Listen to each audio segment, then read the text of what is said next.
Meu nome é Elvis Pajé, vou falar um pouquinho da minha história. A base é muito pesada. Buscando inspiração.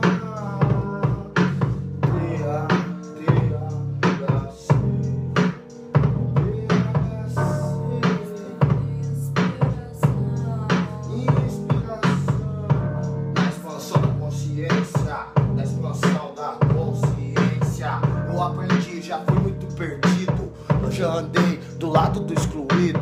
Sei bem da onde eu vim, sei bem quem eu sou, sei bem para onde vou. Eu não temo, não temo.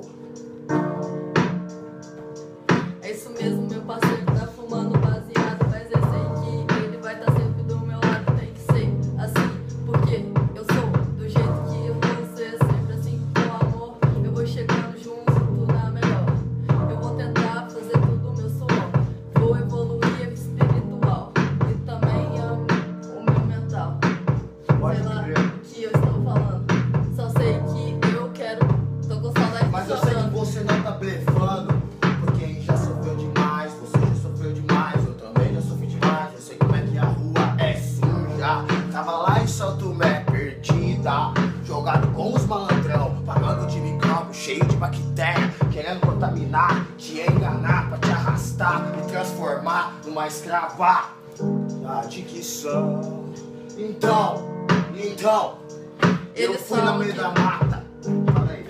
Pode Mata pra buscar as plantas sagradas que rei Tupinambá mostrou pra mim o caminho lá na beira do rio, no mato, sozinho. Aí eu aprendi a colher, aprendi a plantar, aprendi como tem que ser, o jeito de viver. Não pode vacilar, ficar perdido na Babilônia. A Babilônia é pura perdição. Já cansei de me iludir, não vou me enganar. Não quero mais que ninguém fica perdido lá. Você é uma menina linda, me mostrou como a vida tem que ser valorizada, valorizada, valorizada, pois ela passa rápido, a passagem é breve. Se você vacilar, você cai lá no abismo onde você tava, no alto das pedras, com os malucos, tudo sinistro.